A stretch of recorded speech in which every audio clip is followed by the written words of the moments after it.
আলাইকুম, কি অবস্থা? আশা করি সবাই ভালো আছেন। তো আমি মহাখালী টু ঢাকা কমলাপুর রেল স্টেশনের দিকে গন্তব্য আমার এখন। আপনারা দেখতে পাচ্ছেন আমি একটা ফ্লাইওভারের উপরে উঠছি, আর আপনারা ভিডিওটি সম্পূর্ণ উপভোগ করবেন আমি আশা করি। আমাদের চ্যানেলটি অবশ্যই সাবস্ক্রাইব করে রাখবেন।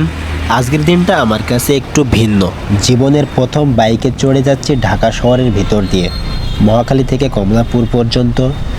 সকালে শহরটা যেমন ব্যস্ত, তেমন রাস্তাগুলো ভরপুর গাড়িতে জ্যাম থাকে। চারিদিকে কেবল হর্নের শব্দ, মানুষের ভিড় আর জঞ্জাটের কষ্ট। ভাবলাম এত জ্যামের মাঝখানে একটা বাইক পারে আমাকে তাড়াতাড়ি আমার গন্তব্যে পৌঁছে দিতে। তাই আর দেরি না করে হেলমেট পরে রওনা দিলাম মহাখালী থেকে কমলাপুর পথ। বাইকের ভাড়া নিয়েছিল 170 টাকা। ঢাকা শহরের রাস্তা বাইক চলাচলের জন্য একটু উপযোগী আছে। ঢাকা শহরের রাস্তাগুলো সবসময় ব্যস্ত থাকে, এর মধ্যে বাইক সেরা। বাস, প্রাইভেট কার, রিক্সা, সিএনজি সব যেন ছুটছে নিজেদের। এজন্যই জ্যামগুলো খুব জঞ্জাট পরিণত হয়।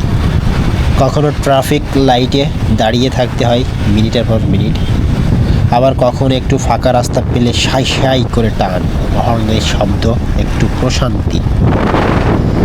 বাইক চালানোর সময় ক্যামেরা, হেলমেট লাগানো, শহরে ভিউ দেখাচ্ছি, আর বাইক যাত্রা এক অদ্ভুত অনুভূতি কাজ করছিল। একদিন আমরা যেভাবে বাস, সিএনজিতে কমলাপুরে যেতাম, এখন বাইকের কারণে গতি স্বাধীনতার মতন।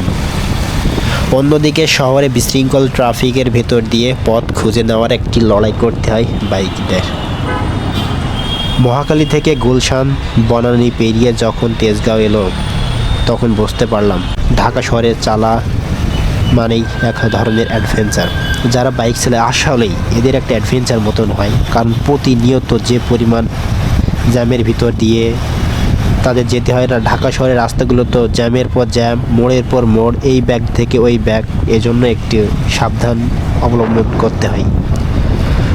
তখন বুঝতে পারলাম ঢাকা শহরের যদি আপনাকে পরিকল্পিত ড্রাইভার হতে হয়, তাহলে অবশ্যই আপনাকে কোনো মাধ্যমে হতে হবে। যে একটু এগোনো ঠিক কঠিন হয়ে পড়ে, তবু বাইক যেন নিজের জায়গাগুলো খুঁজে নেয়।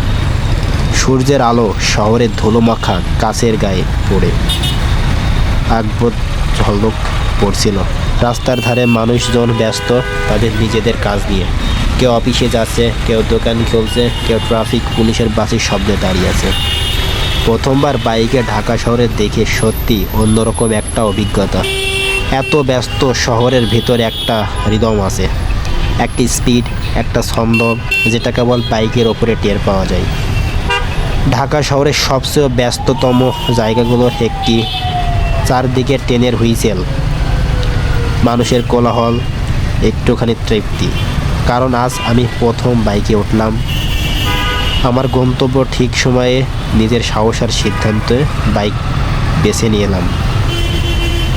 বাংলাদেশে রাস্তাঘাটগুলো যেরকম জঞ্জাট পরিণত হয়েছে, ঢাকা শহরে তো লোকের পরিমাণ বেশি, এজন্যই অনেক চাপ পড়ে থাকে। তাই আর মহাখালী থেকে কমলাপুর পর্যন্ত একটা ছোট পথ, আর এর মাঝে অভিজ্ঞতার দিক থেকে যে কারণে আমরা বাইকগুলো বেছে নিতে পারি। যাদের খুব ইমার্জেন্সি, যারা সিঙ্গেল মানে এককভাবে চলাচল করে, অবশ্যই তারা বাইককে প্রাধান্য দেবে। বাস, সিএনজি, রিক্সা এগুলোতে প্রচুর পরিমাণ জ্যামে পড়ে, কারণে গাড়িগুলো বড় হয়, আর এই জন্য বাইকগুলো খুবই ভালো। নিজের বাইক থাকলে তো আরও ভালো। আর যাদের বাইক নেই তারা ওভার সিস্টেম করে যেভাবে পারেন